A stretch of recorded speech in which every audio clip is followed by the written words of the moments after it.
और जो वचन आप सुनेंगे आपकी लाइफ सेम नहीं रहेगी। परमेश्वर अपने बच्चों को डिसिप्लिन करने के लिए उन्हें परीक्षाएं देता है। कई बार वो परीक्षा देता है जब आप उससे दूर हटने लगते हैं, तो वो आपको परीक्षा देता है और उस परीक्षा के बाद वो आपको अपने नजदीक फिर से करता है। या अगर आप परमेश्वर के करीब हैं और परमेश्वर आपको अगले लेवल पर लेके जाना चाहता है, तो भी वो आपको परीक्षा देता है और आपको दुख उठाने के लिए कहता है। क्रिश्चियनिटी में हम मिरेकल्स की बात करते हैं, हम हीलिंग्स की बात करते हैं, हम आशीषों की बात करते हैं, लेकिन हम सफरिंग्स की बात नहीं करते, क्योंकि लोगों को सुनना ये पसंद नहीं। लेकिन मैं आपको ये, परमेश्वर कहता लजाना नहीं है, शर्मिंदा नहीं होना है, बल्कि इसको आनंद की बात समझना है। कहता इसको ताड़ना की, शोक की बात नहीं समझना है, इसको आनंद की बात समझना है। ये निशानी है प्रभु का आत्मा तेरे अंदर बसता है, ये तो साइन है।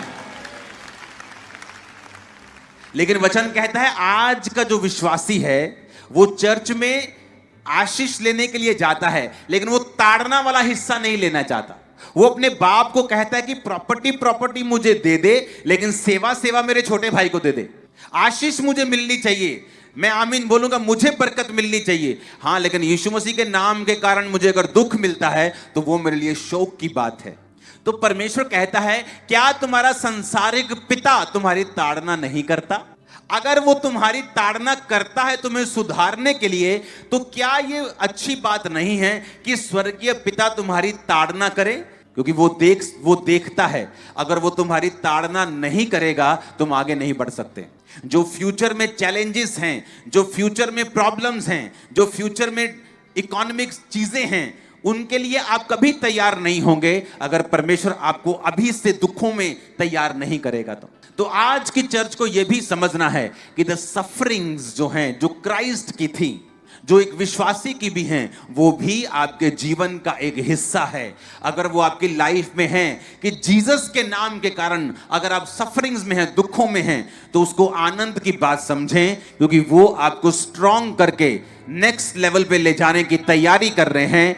आप प्रभु से पहले अधिक करीब होंगे, आप परमेश्वर के और नजदीक होंगे और अच्छी तरह प्रभु को आप समझ पाएंगे।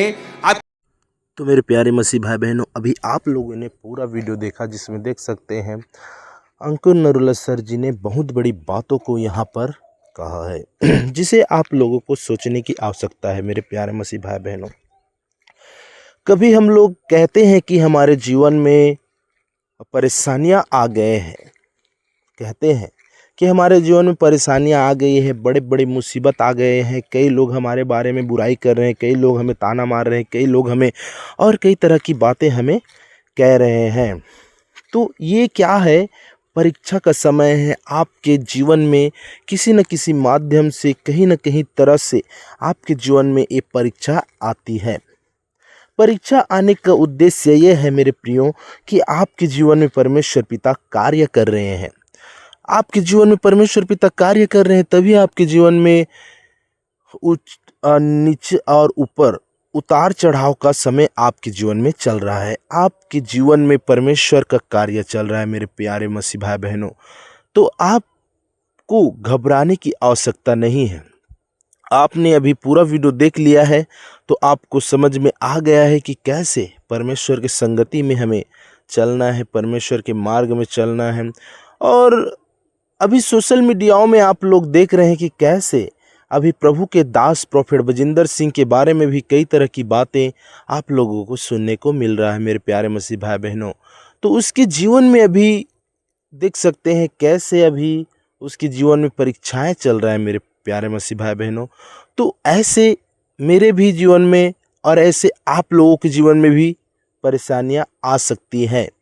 तो हमें ऐसे सिचुएशन में, ऐसे समय में हमें प्रार्थना करना है, मेरे लिए, आपके परिवार के लिए, हर एक प्रभु के दास के लोगों के लिए और ऐसे हमें प्रार्थना करना चाहिए। पूरे मसीह के जो लोग हैं, जो परमेश्वर की संगति में बने रहते हैं मेरे प्यारे मसीह भाई बहनों, चाहे मैं हो गया, आप लोग हो गए, जितने भी हमारे इस भारत देश में पाए जाते हैं, वर्ल्ड में पाए जाते हैं, हर एक के लिए हमें प्रार्थना करना चाहिए और हर एक को दुआ में याद करना चाहिए। हर एक मसीह भाई बहनों के लिए जो सताव हो रहा है हर एक जगहों में, उन लोगों के लिए भी, और हर तरह के लिए हमें प्रार्थना करना जरूरी है। तो ये वीडियो कैसा लगा मेरे प्यारे मसीह भाई बहनों, अच्छा लगा तो प्लीज़ सब्सक्राइब।